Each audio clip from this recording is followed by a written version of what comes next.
Oh, just kidding. I don't even drink coffee. What's good, everybody?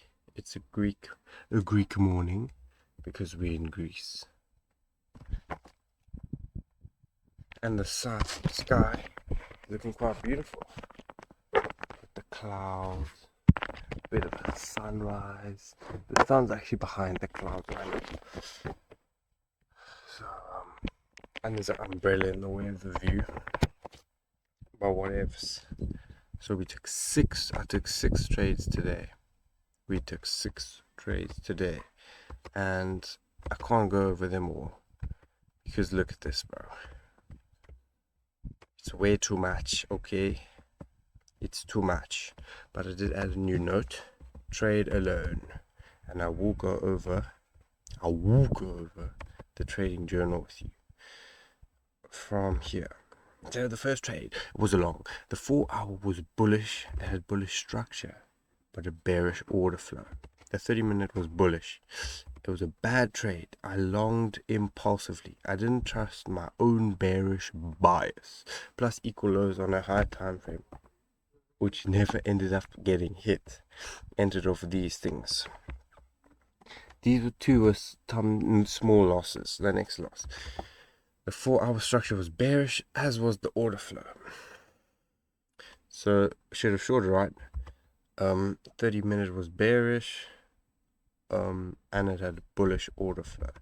I did everything right except I missed. Oh, wait a minute. Yeah, except I missed the equal highs at the session. As the session opened, there was some equal high. Oh, do you like my nails? Can you even see them?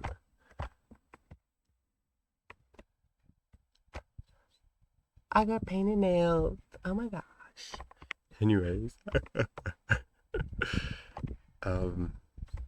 what was I saying?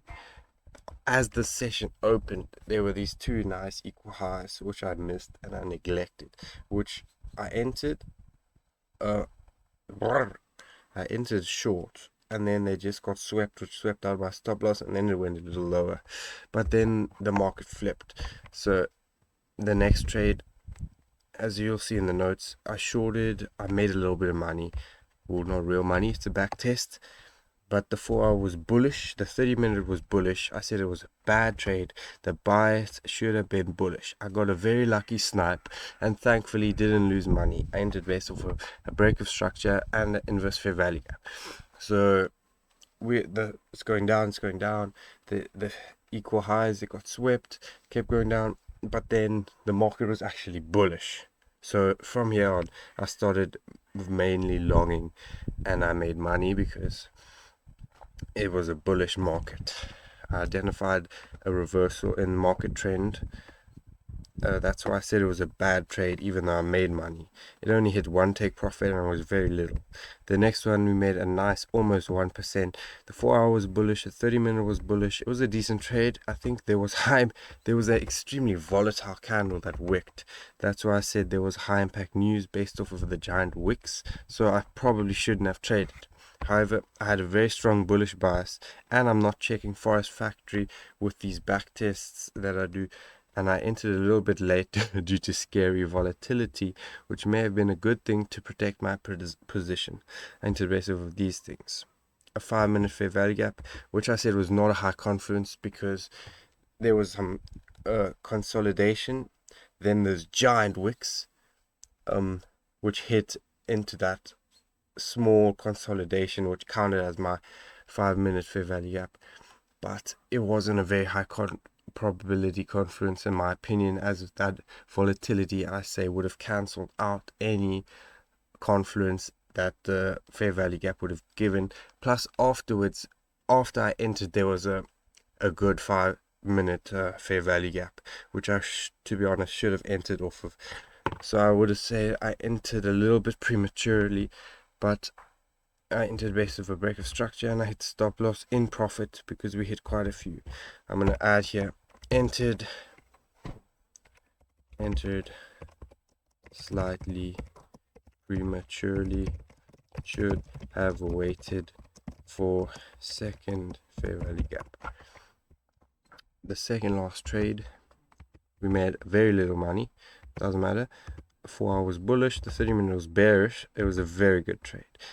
I saw a most beautiful setup after a nice 4-hour retracement and got a good entry. Stop loss hit, unfortunately, at break even.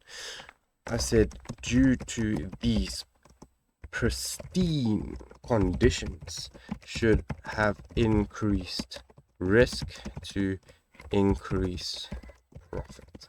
However, I'm still using little amounts of profit. Plus, that entry wasn't actually that good, to be honest, because it looked amazing in the moment, but don't go blank. It actually didn't continue going up after this. It went down a little more. However, my bullish bias still continued. This last long, not a good trade, guys. I lost this much money, 733. The 4-hour was bullish, the 30-minute was bearish. It was a bad trade. I had a feeling it would retrace more, and there had just been a giant bullish candle needing more of a bearish retracement. I went inside for this one because my laptop almost went flat, so I needed to plug it in on charge. So my dad may have somewhat influenced me, so that's why I added this new rule which says trade alone. Okay, it's very important that you fully trust your own decisions and you're very present in your own mind and your own train of thoughts.